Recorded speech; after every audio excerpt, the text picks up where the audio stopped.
Welcome to City Church's On Demand Messages. My name is Josh, and we're so glad that you're tuning in whenever and wherever you're tuning in from. In fact, it's possible that you either stumbled across us online or somebody shared this and you are leading in maybe for the first time. If you have any questions or want to know more about who we are, we'd love for you to visit our website. In fact, if you can even plan your first visit on our website. If you've got kids, we have a kids ministry specifically for them. You can plan your visit. You can go ahead and check them in, learn more about what that will be like. Maybe a middle or high school student, we've got you covered.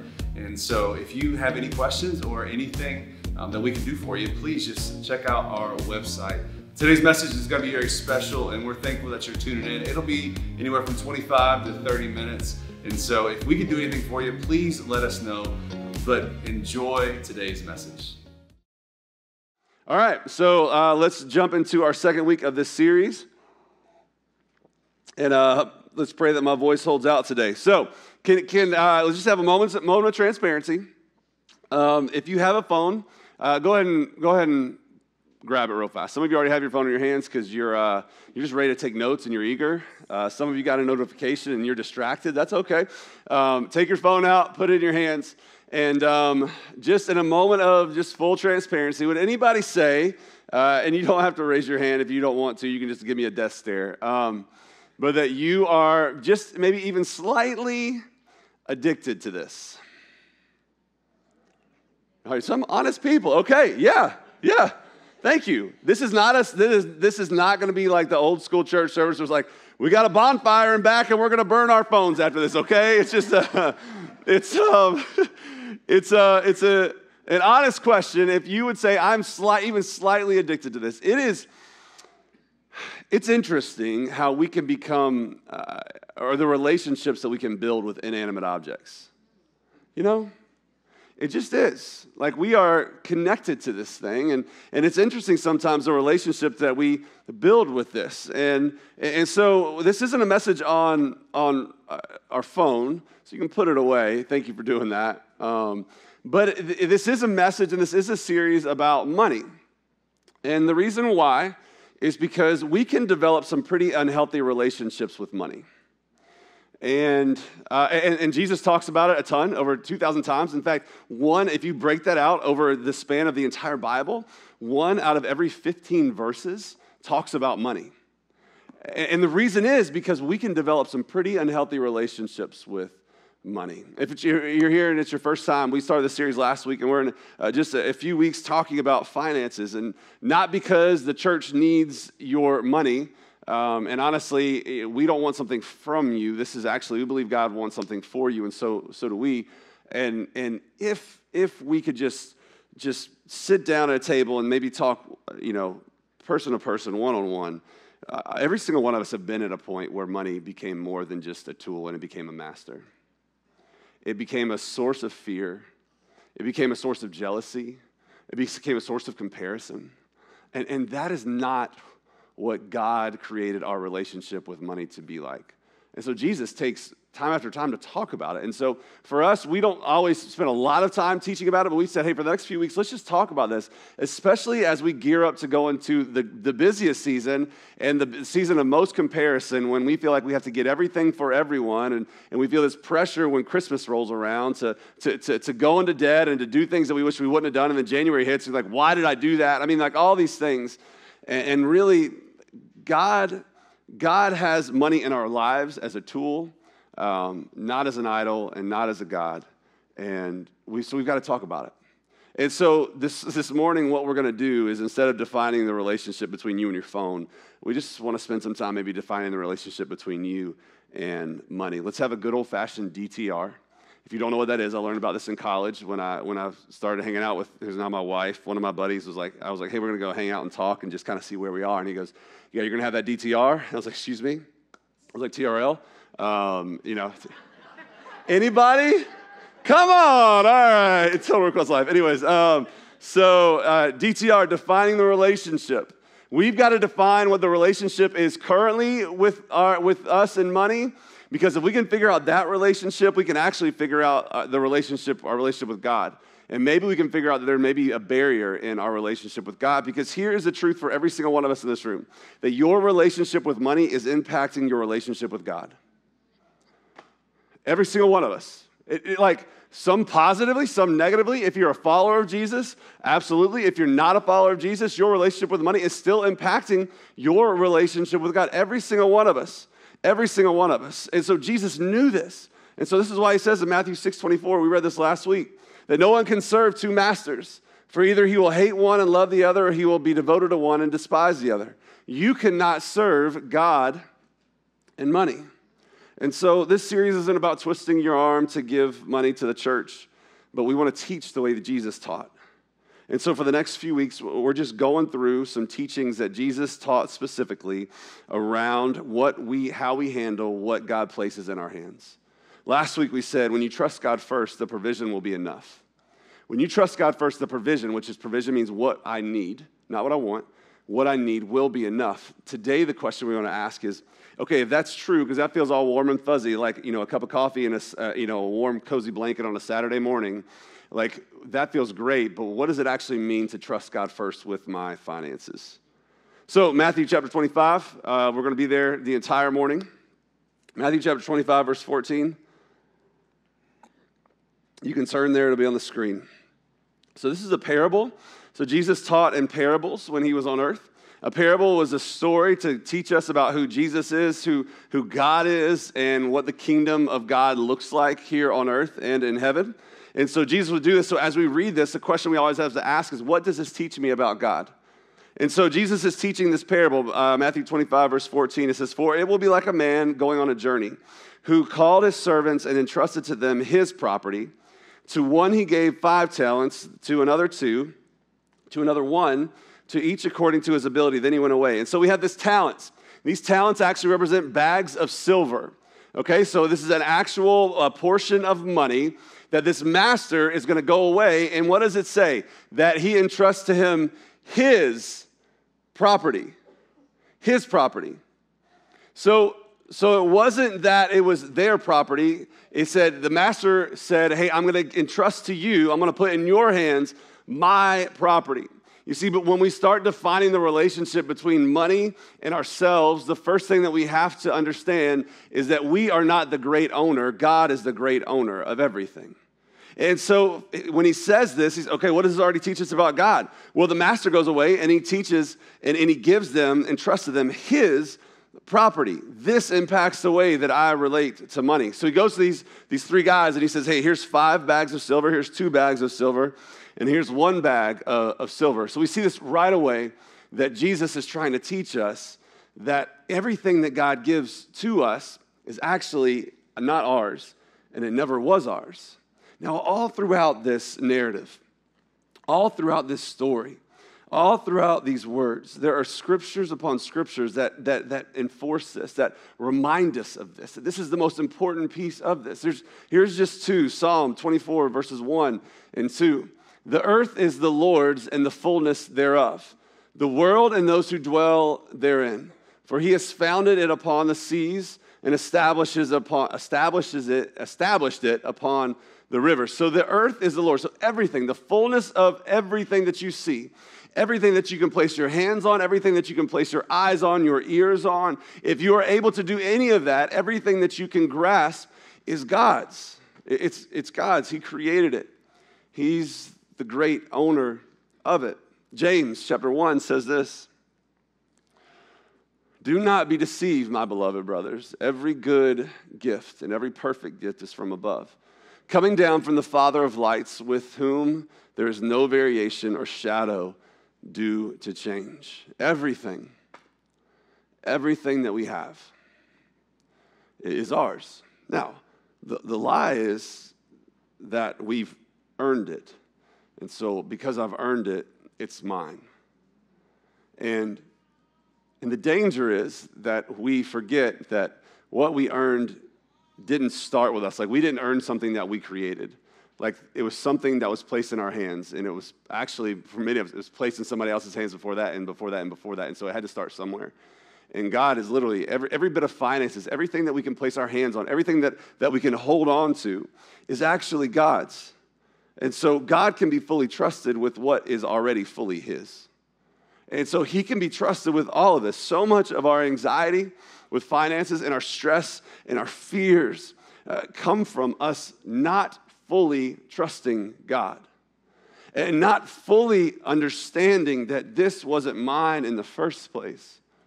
And so the scriptures tell us this. So just off the rip in the story, this great owner gives his property, entrusts his property. And so what happens in this story, just to kind of speed up a little bit, so the guy that got 5 bags, he goes out and he doubles his investment. He got 5 more, 10. The guy that got 2 bags, he goes out and doubles that, and he invests, and he got 4 bags. And the guy that got 1 bag, he actually just went in and buried it. And so here's what happens, verse 19. Now, after a long time, the master of those servants came and settled accounts with them. Now, I've read this story a ton, and I've taught from it before as well. And I've always read this, and when you hear these stories, you always think about like this guy. Like I'm always thinking about this master. Like I think he's about like 6'8", about 300, just jacked, like he's coming back through, and so he's coming and he's like, like all this stuff, like, where's my money? Like that's what I picture in my mind. And I've never actually done a study on some of these words. And what I realized when I just did a quick study, blueletterbible.com. If you want to know, hey, how do you figure out what these words mean? It's super simple. It's called the internet, and I can show you afterwards. I'd love to show you, okay? I'm serious. Most of this stuff, it's just out there, and it's a gift from God. Every gift is from God, right? So anyways, but when you start digging into this word accounts, I've always read that word and thought accounts, like money. Like when you get on your app, on your bank app on your phone, you go to account overview, So I was thinking, the master comes back and he says, I want to know where my money is. That word has nothing to do with money. It actually means word or speech. So the master comes and he says, hey, I would like to sit down and hear about how you handled what I entrusted to you. He doesn't come in and says, where's my money? Because if he did, what we're about to read wouldn't take place. The master came in and said, hey, I'm excited to hear. I don't know if he said excited, so I'm just adding, But master came in and said, I want to hear about what you did with what I entrusted to you. I want to hear about it. I want to know. I want to know about it. It gives this different angle to this master. You see, what does this teach us about God? That if God is the master, he's the Lord of it all, he owns it all, that God is looking for a response more than he's looking for a return. So the master's about to get a return,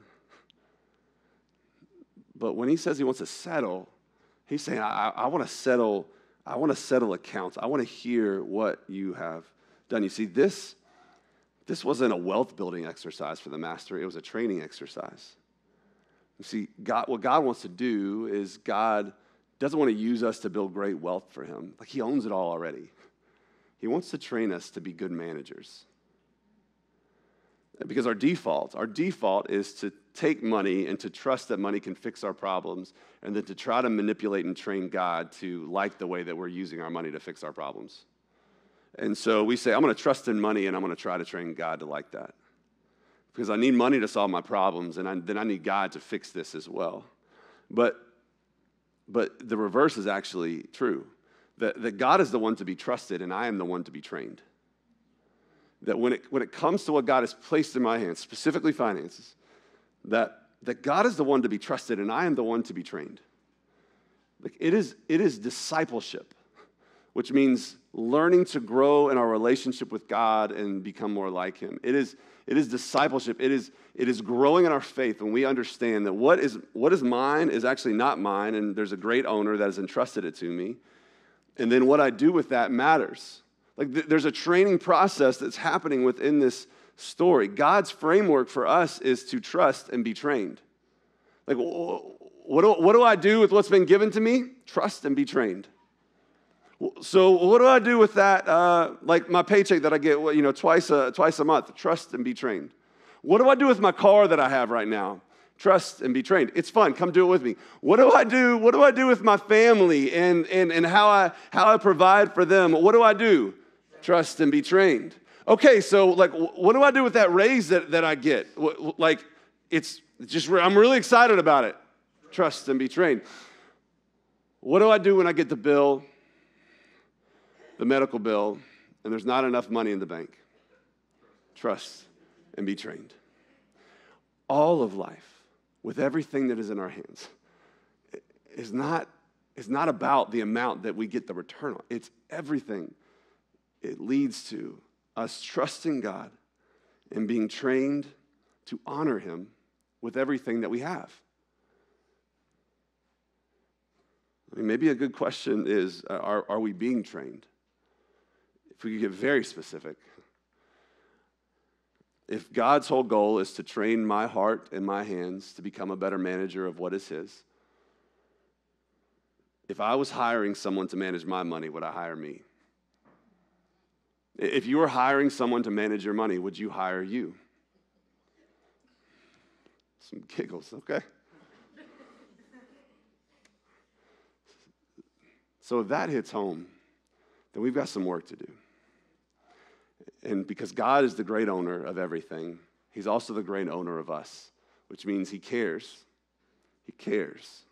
He cares. And so he wants to do something in us. He wants to change us. He wants to change our heart. And so master comes and says, I want to hear about what you've done.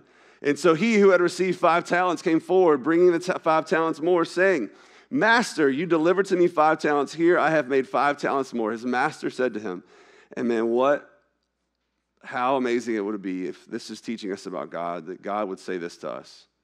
His master said to him, well done, good and faithful servant. You have been faithful over a little, I will set you over much. Because again, like, the amount isn't what we're talking about here. The training our hearts to trust matters.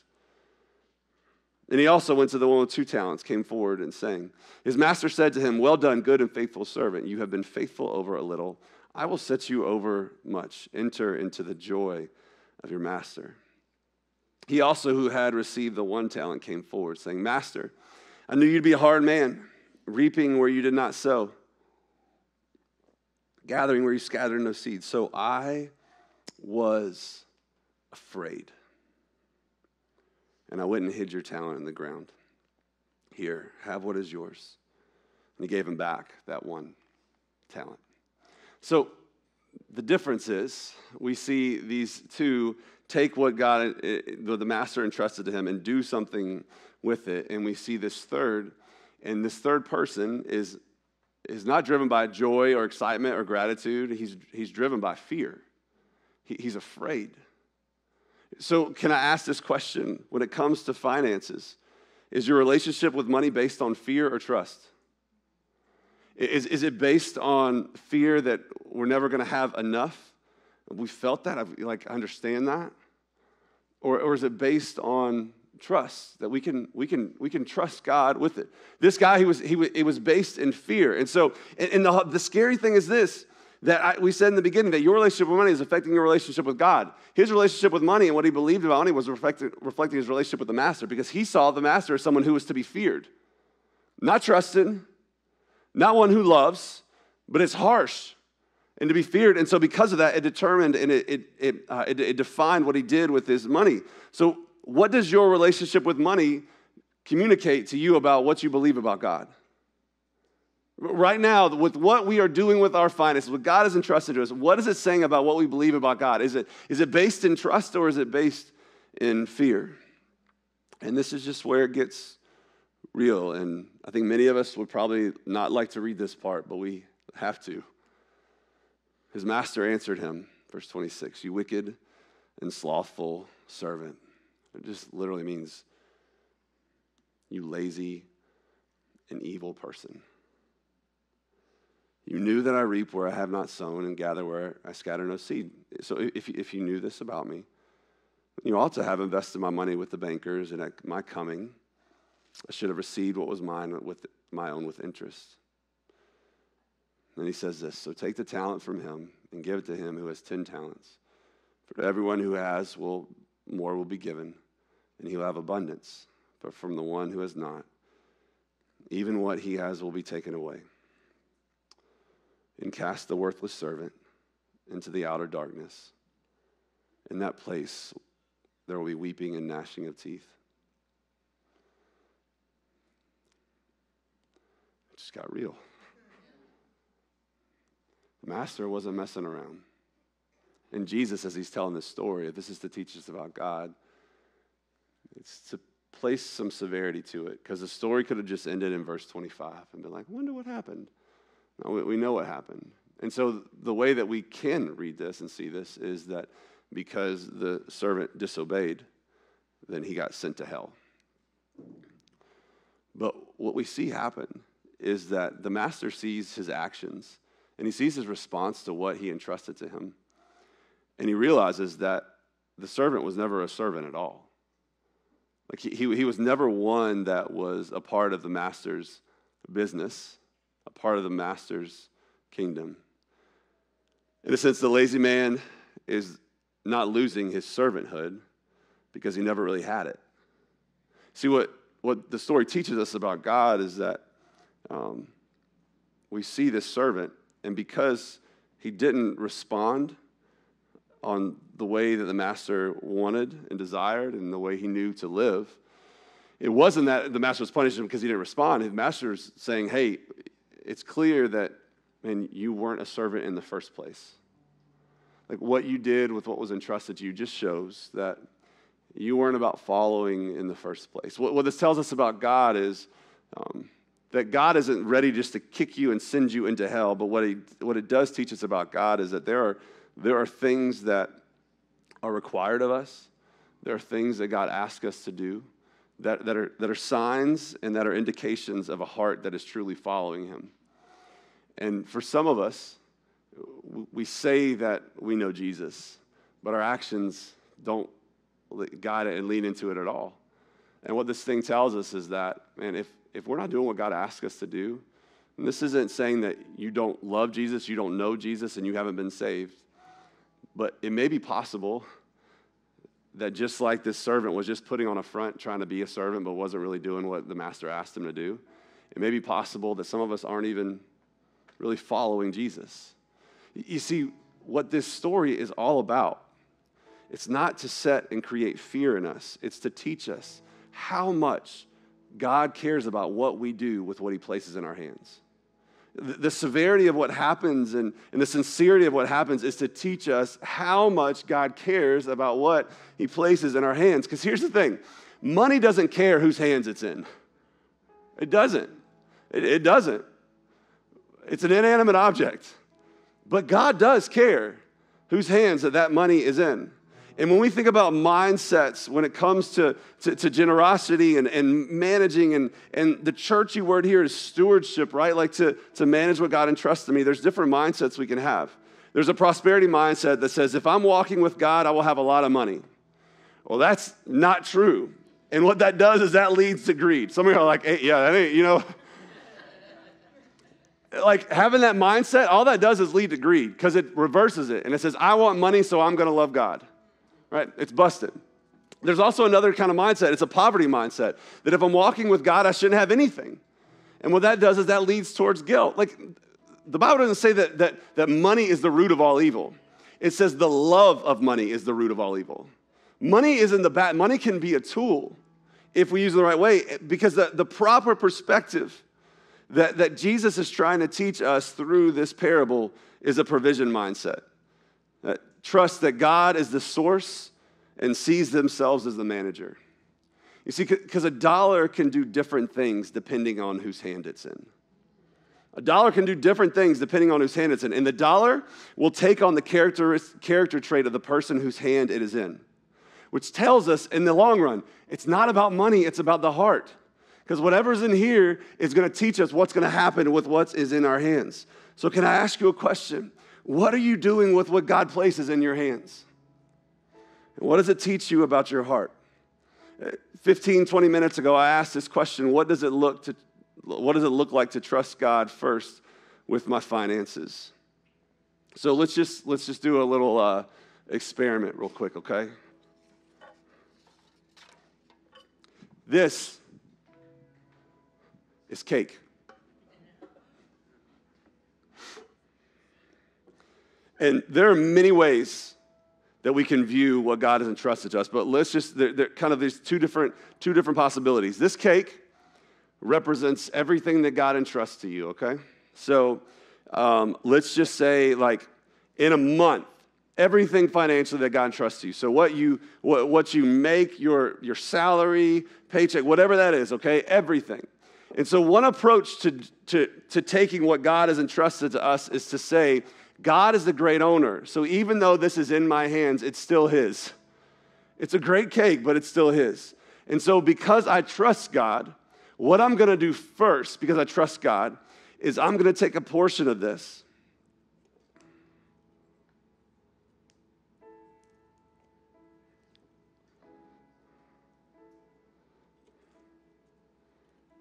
And I'm going to say, God, first, God, this is yours. And God, I'm going to trust that everything else that you've entrusted to me is going to provide what I need for the next month. That's one way to look at it, right? The other way to look at it is this.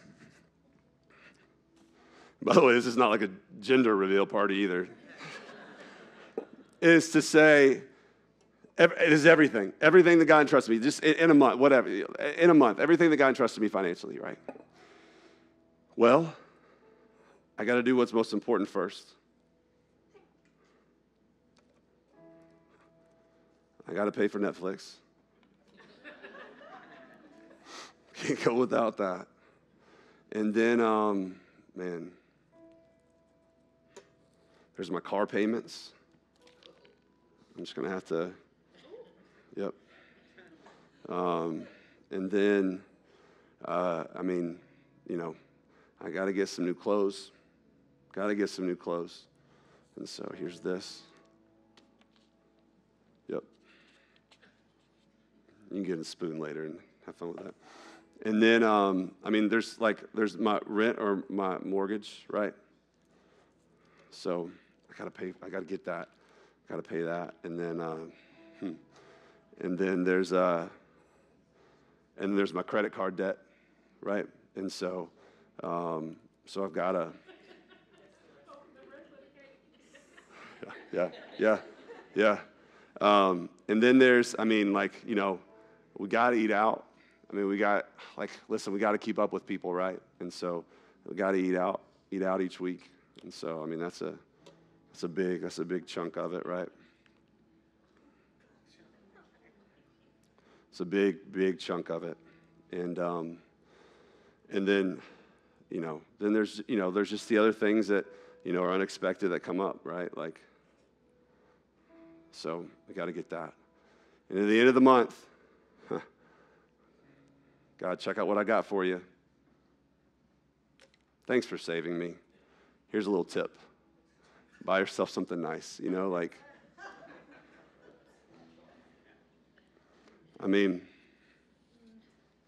question is, with this, I should have thought about napkins. I'm making a mess. The question is, two different mindsets, right? Two different mindsets. Which one trusts God more? Because what this one says is, I got a whole lot of stuff that I got to take care of first, God. So just wait on that. Wait on that. Give me some time. And I'm not saying you shouldn't, some of the stuff you need, right? I'm not saying that. I'm not saying that one bit. But what we did was we said, God, this is the most important thing. Like the paycheck comes in, I just start paying stuff, right? This is our mindset, right? But the problem is this, I get to the end of it, and sometimes we don't even have this. And so God, I owe you, I'll get you back next month, right? And the other part of this is this, when we do it this way, then this is just always set. Like whatever's left over, God, you get the leftovers, but thanks for providing all this for me. Or the mindset is, God, all of this is yours. And so because you want to train my heart, I'm going to trust you. And I'm going to give you this portion. I'm going to give you this portion every Every month, whenever I get anything, God, the first part's going to you. I'm going to put it there before I do anything else, and I'm going to trust God. I'm a little fearful, maybe I'm a little hesitant. I'm going to trust that God, you'll trust and you'll do the rest. Now, there's different ways to do this, and however you split, some people would say, this is 10% of everything you make is right here. I'll tell you, for my wife and our family, this is where we started. We said, okay, 10%. What we do is we actually put it in an envelope. So it's cash in an envelope, and we say it's gone. And then we give. It's gone and we give. It's gone and we give, right? And so for us, there have been times, I'm not perfect, so just to strip whatever, you're like, oh, Pastor Brady, there have been times when the month has been hard. And we know that cash is sitting in that envelope. And we have had the conversation, should we take from this to get what we need? And we just said no, it's God's. And so we're going to trust that God's going to provide. And so if you want a model, some people would say 10% of everything you make, you give back to God. I don't know what that looks like. This is where I'm not saying again, the church doesn't need your money. You figure out what God calls you to do. You're this church is I'm going to go to another church. Well, here's what I want to say as you leave and go to another church. Hey, you should give to that church. So, this is a way to trust God. And then some would say that, okay, the next 10% goes towards savings for the future, and then the rest, 80%, is what we're going to live off of this month. And if we can't have some things that we won't have some things that we want, but God is going to trust and provide that is what we need. Which one of these describes your mindset right now? And so whatever one describes your mindset will tell you if you're truly trusting God or not with our finances. And so the question becomes, does your trust model your generosity? Does it line up with your generosity? Does what God has entrusted to you, does it show in the way that you handle that in your hands and from your hands? And there's so many stories and there's so many people that do this. And I would say this, if you're there's no way I can do 10%. The 10% is in the Old Testament. 10% is that thing that we see, but then the New Testament just says, I'll get to that in a second, just be generous. God loves a cheerful giver. And so for some, you can't, again, start somewhere. And so if it's 3%, if it's 5%, start somewhere. If you don't start somewhere, you'll never get anywhere, and we'll always live in that way, in that mindset. And so you got to start somewhere. But I love, the people that are doing this, so many things happen, and God uses in so many different ways. The amount of finances we've been able to invest back into our community this year, it's over $50,000, even more than this, but over $50,000 back into our city this past year. I love that, a few weeks ago, there was a mom who, her child was having a surgery, so she couldn't work, and so she needed help with the rent. And, because God does immeasurably more, and you're like, man, did my generosity pay for her rent? I don't know. I don't track any of that. I don't see that, right? I don't, but I do know that it played a part in us being able to say, hey, we can help you this month because we know that you got to care for your kid and you got to stay home right now. And so we can provide in this way. You would talk about where, just a very tangible way. This past week we were at Trick or Treat downtown. Thousands of kids, thousands of families down there. We handed out over 1,700 pieces of ice cream. Just there, that's just right there. What God uses with our generosity. And so here's what I want to move us to and encourage us with is this. Where your finances go matter. Where it goes matters. But also how you handle what's been entrusted to you matters. This is what God's trying to teach us. And so here's what I want to encourage you with, and I'm gonna put a scripture on the screen in a second, but before that, I want to challenge you with something, and challenge all of us, that for the next 60 days, through the rest of this year, would you make a decision and a commitment to trust God with your finances? Some of you are already doing this. It's great.